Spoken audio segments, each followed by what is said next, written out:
Assalamualaikum warahmatullahi wabarakatuh. Nama saya Rizka Amalia dari kelas 82. Hari ini saya akan menyampaikan tentang teknologi yang terinspirasi dari struktur dan jaringan tumbuhan. Struktur organ dan jaringan tumbuhan menginspirasi manusia untuk mengembangkan berbagai macam teknologi.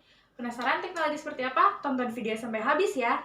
Yang pertama adalah panel surya atau solar cell. Panel surya adalah alat yang dapat mengubah sinar matahari menjadi energi listrik ketika cahaya matahari mengenai panel surya, menyebabkan elektron pada panel surya bergerak melalui konduktor dan menjadi arus listrik.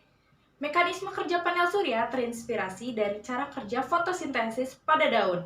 Proses fotosintesis membutuhkan cahaya, karbon dioksida, dan klorofil, menghasilkan oksigen dan glukosa. Saat daun terkena sinar matahari, klorofil akan menyerap energi cahaya. Yang kedua adalah sensor cahaya. Sensor cahaya adalah lampu penerangan jalan. Penerangan jalan mampu menyala dan mati secara otomatis karena dilengkapi dengan sensor cahaya yang disebut dengan fotoresistor. Fotoresistor mampu mendeteksi ada dan tidak adanya cahaya di lingkungan sekitar.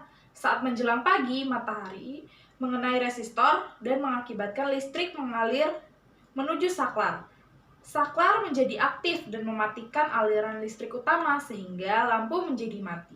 Saat menjelang malam, arus listrik tidak dapat mengalir melalui fotoresistor sehingga tidak ada arus listrik yang menuju saklar, akibatnya saklar dalam kondisi on dan lampu penerangan pun akhirnya menyala. Mekanisme pada lampu penerang jalan terinspirasi oleh mekanisme pada tumbuhan kaktus yaitu stomata. Stomata akan membuka pada malam hari dan menutup pada siang hari untuk mengurangi penguapan air. Proses membuka dan menutupnya stomata didukung oleh aktivitas sel penjaga. Sel penjaga memiliki reseptor cahaya atau bisa disebut dengan fotoreseptor yang peka terhadap cahaya. Saat siang hari, fotoreseptor akan menangkap cahaya dan menyebabkan air yang dipompa keluar. Akibatnya, sel penjaga akan mengecil dan stomata akan menutup. Sedangkan pada malam hari, air dipompa lagi ke dalam sel penjaga. Akibatnya, sel penjaga membesar dan stomata pun terbuka. Yang ketiga adalah lapisan pelindung. Pada permukaan daun talas dan teratai dilindungi oleh lapisan kutikula. Kutikula tersusun atas senyawa lapid berupa lilin dan polimer hidrokarbon yang disebut kutan. Kedua senyawa ini bersifat hidrofobik, sehingga jika ada air yang mengenai lapisan ini tidak akan basah. Lapisan lilin juga mampu mencegah menempelnya debu dan kotoran.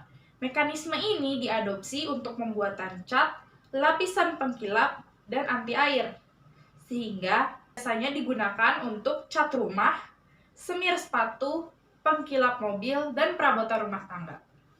Yang keempat adalah alat pemurnian air. Perairan yang ditumbuhi oleh eceng gondok, kondisi airnya jernih. Hal ini karena akar eceng gondok berbentuk serabut-serabut yang rapat dan mampu menyerap partikel-partikel yang terlarut dalam air, sehingga airnya bersih. Zat-zat beracun juga dapat diserap loh oleh eceng gondok. Apabila sel akar diamati dengan mikroskop, maka akan terlihat lubang-lubang atau saluran-saluran kecil yang pada membran sel akar. Saluran ini terbentuk dari protein dan memiliki lubang dengan ukuran dan daya ikat tertentu. Salah satunya yaitu aquaporin. Aquaporin adalah saluran yang hanya dilewati oleh air sehingga partikel lain tidak dapat masuk. Mekanisme ini menginspirasi para ilmuwan untuk mengembangkan teknologi penyaringan atau pemurnian air. Oke, sekian dari saya. Wassalamualaikum warahmatullahi wabarakatuh.